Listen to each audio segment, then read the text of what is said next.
my favorite part is the fact you come out here and you hit a stage where there's somebody performing that you've never heard of, not only never seen before, but never heard of, and you walk away from that stage a changed person. You've discovered somebody absolutely phenomenal, absolutely new, and it really is up to you to come out and discover what it is that you go wow over, and you won't know it until you're here. I'm a music therapist, music teacher, and for me, this is my music therapy.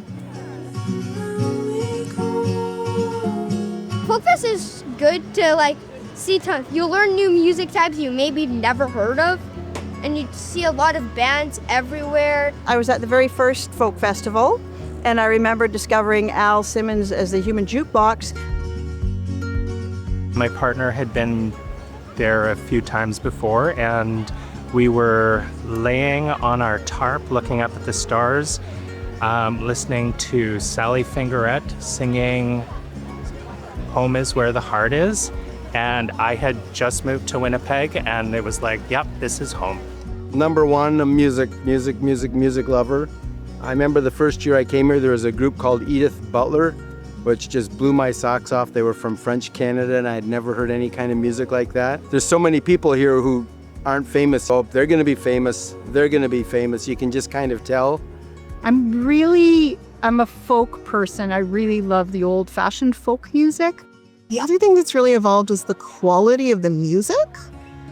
When I was a teenager, growing up in the 80s and the early 90s, there weren't many acts I was interested in watching. I'd kind of be here for the people, and the music was secondary. Now, I kind of count on Folkfest to teach me who the new, cool, fun bands are, and it's awesome because I'm too old to figure that out on my own now.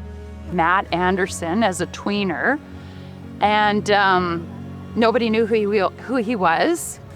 He had his 15-minute tweener set, and the crowd erupted and gave him a standing ovation. It was just amazing. My memory of the very first year, though, is not much of a memory, but I remember Leon Redbone, who became a favorite of mine, who came here many years afterwards, and we saw him a few years ago again. And Peter Paul Van Camp, he's standing on his little box that he had in the middle of high grass all around, there's grass everywhere here, and it was just wild. It was really, really cool. Feel like I get props from the Girl Scouts who I lead, because I got to see Phoebe Bridgers and Julian Baker before anyone knew who they were, and 10-foot range. Steve Earle, Michael Franti, Spearhead. I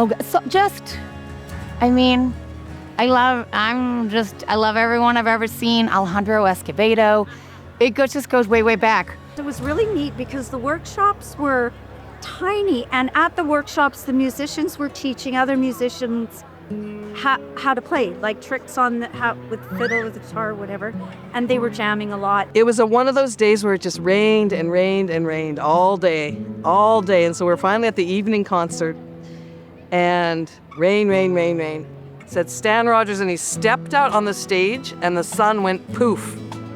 From behind the clouds, it was like the clouds parted, and Stan Rogers was on the stage with his big man with his big guitar, and the crowd stood up and gave a standing ovation to the sun. I came down to watch Shaky Graves. We lost track of time, and we rushed speeding up the highway to here. We ran straight over here, and we barely made it to watch him. And it was probably a good 15-minute run of just hauling our butts over here. But you made it? We made it. I got to see Shaky Graves. I was out in front of the stage.